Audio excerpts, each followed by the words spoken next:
नमस्कार दोस्तों। हम में से हर कोई अमीर बनना चाहता है और हर कोई फाइनेंशियली फ्री होना चाहता है, पर हम में से ज़्यादातर लोग कभी ऐसा नहीं कर पाते और सिर्फ सपने ही देखते रह जाते हैं। आइए जानते हैं ऐसा क्यों होता है। रॉबर्ट कियोसाकी कहते हैं कि उनके 2 डैड थे। अब इससे पहले आप कुछ और समझें, मैं आपको बता दूं कि इनमें से एक डैड उनके अपने डैड थे और दूसरे उनके दोस्त माइक के डैड थे। रॉबर्ट के डैड बहुत पढ़े लिखे थे और अपने स्टेट के एजुकेशन डायरेक्टर भी थे। इसके बावजूद अपने लाइफ के एंड में पैसों की कमी की शिकायत करते रहे। वहीं दूसरी ओर रॉबर्ट के दोस्त के डैड एक हाई स्कूल ड्रॉप आउट थे, पर फिर भी वो आगे चलकर हवाई के सबसे अमीर आदमियों में से एक बने। दोनों डैड के विचारों में बहुत अंतर था। इस वजह से रॉबर्ट हमेशा कंफ्यूज रहते थे कि आखिर वो सुने तो किसकी सुने। रॉबर्ट के अपने डैड यानी पुअर डैड कहते थे कि पैसा ही सारी बुराइयों की जड़ है। वो कहते थे कि खूब मन लगाकर पढ़ो और एक अच्छी से सुरक्षित नौकरी ढूंढ लो और फिर चैन से जियो। जबकि वहीं उनके रिच डैड यानी उनके दोस्त माइक के डैड का कहना था कि पढ़ाई करो पर फाइनेंशियल एजुकेशन भी लो और अमीर बनो। अमीर डैड हमेशा फाइनेंशियल फ्रीडम पर जोर देते थे। एक तरफ पुअर डैड कहते थे कि हम इसे नहीं खरीद सकते, ये बहुत महंगा है, हमें इन महंगी चीज़ों के बारे में नहीं सोचना चाहिए। वहीं रिच डैड कहते थे कि कभी ये मत बोलो कि हम इसे नहीं खरीद सकते, बल्कि ये सोचो कि हम इसे कैसे खरीद सकते हैं। जब हम अपने दिमाग को ये बोलते हैं कि हम नहीं खरीद सकते तो हमारा दिमाग काम करना बंद कर देता है और सारी संभावनाएं वहीं खत्म हो जाती हैं। पर जब हम ये कहते हैं कि कैसे खरीदें तो हमारा दिमाग काम करने लगता है और फिर इस तरह हम अपनी मनचाही चीज़ को हासिल कर लेते हैं। फिर भी रॉबर्ट के लिए अच्छी बात यह थी कि उन्हें दोनों तरह के विचारों को समझने का मौका मिला। आखिर 9 साल की उम्र में उन्होंने डिसाइड किया कि वो रिच डैड यानी अपने दोस्त माइक के डैड की बात सुनेंगे, क्योंकि उन्हें रिच बनना था। उन्होंने रिच डैड से जाना कि ऐसी क्या चीज़ है जो रिच को रिच बनाती है और पुअर को पुअर बनाती है। रॉबर्ट ने माइक के डैड यानी रिच डैड से सीखा कि एसेट्स और लायबिलिटीज़ क्या होते हैं।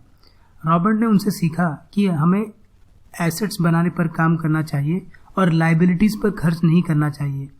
हमें इनके बीच के अंतर को अच्छी तरह समझ लेना चाहिए। यह सबसे महत्वपूर्ण है। एसेट्स वो चीज़ें होती हैं जो आपके लिए पैसे कमाती हैं। जैसे आपने कोई ज़मीन का टुकड़ा खरीदा जिसे बाद में आगे चलकर आप ऊंचे दाम पर बेचकर पैसा कमा सकते हैं, या फिर किराए पर दिया गया आपका वो मकान जिससे हर महीने आपको पैसे मिलते रहते हैं।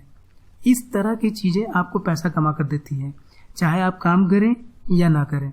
जबकि लायबिलिटीज़ वो चीज़ें होती हैं जो आपकी जेब से पैसे निकालती रहती हैं, जैसे महंगे कपड़े, गाड़ी और दूसरे लग्जरियस आइटम खरीदना जिनकी आपको तुरंत नीड नहीं होती है। अमीर लोग हमेशा एसेट्स पर खर्च करते हैं। उनको जब किसी चीज़ की ज़रूरत होती है तो वो अपने एसेट्स पर कमाए धन से उन चीज़ों को खरीदते हैं। बस यही वजह है कि अमीर लोग अमीर होते हैं। वहीं दूसरी तरफ गरीब और मिडिल क्लास लोग पैसे आने पर लायबिलिटीज़ पर खर्च करते हैं। गरीब लोग पैसे आने पर अपनी ज़रूरत की चीज़ों पर ख़त्म कर देते हैं। ये उनकी मजबूरी भी है, इसलिए उनके पास कुछ नहीं बचता है और इस तरह वो गरीब ही बने रहते हैं क्योंकि उनके पास एसेट्स के नाम पर कुछ नहीं होता। वहीं मिडिल क्लास लोग सैलरी आने पर ज़रूरत की चीज़ों के साथ गाड़ी, घर इत्यादि पर खर्च करते हैं और इसके अलावा टैक्स भी भरते हैं। घर या गाड़ी को एसेट समझना बहुत बड़ी भूल है, क्योंकि उनके द्वारा खरीदी गई गाड़ी, घर पर बाद में उन्हें मेंटेनेंस इत्यादि पर भी खर्च करना पड़ता है और इन चीज़ों की वैल्यू टाइम के साथ घटते जाती है। ये चीज़ें उन्हें पैसा बनाकर नहीं देती बल्कि पैसा निकाल लेती है, जिसके कारण उनके पास भी एसेट्स के नाम पर कुछ नहीं बचता। इस तरह मिडिल क्लास लोग जब रिटायर होते हैं तो वे अपने आप को मिडिल क्लास ही पाते हैं। अमीर लोगों का माइंडसेट अपनाइए और गरीबी से बाहर निकलिए। आपकी सैलरी से ज़्यादा इस बात से फ़र्क पड़ता है कि आप उसे कैसे इस्तेमाल कर रहे हैं या किस प्रकार खर्च कर रहे हैं। आप ये नहीं सोच सकते कि आपकी सैलरी बढ़ेगी तो आपकी सारी प्रॉब्लम्स ख़त्म हो जाएगी। बिल्कुल नहीं, क्योंकि जब आपकी सैलरी बढ़ेगी तो आपके खर्चे भी बढ़ जाएंगे। आप और बेहतर चीज़ें खरीदने के बारे में सोचेंगे। इस प्रकार आप फिर लायबिलिटीज़ पर ही खर्च करते रह जाएंगे। इसलिए बेहतर है कि आप एसेट्स बनाएं और ज़रूरत की चीज़ें खरीदने के लिए एसेट्स से बनाए धन से ही खर्च करें। रॉबर्ट फाइनेंशियल एजुकेशन को काफ़ी प्रमोट करते हैं। उनका कहना है कि स्कूल और कॉलेज हमें ये चीज़ें नहीं सिखाते हैं, जबकि यही सबसे ज़रूरी चीज़ें हैं।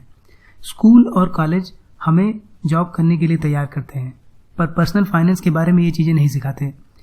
रॉबर्ट कियोसाकी फाइनेंशियल एजुकेशन के लिए काफ़ी इवेंट्स, सेमिनार्स करते रहते हैं, बुक्स भी लिखते हैं और गेम्स भी बनाते हैं। अब हम इनके इवेंट्स, सेमिनार अटेंड कर पाएँ या न कर पाएँ, पर इनकी book rich dad poor dad तो ज़रूर पढ़ सकते हैं, जिसमें लिखी कुछ बातें मैंने अभी भी आपको बताई।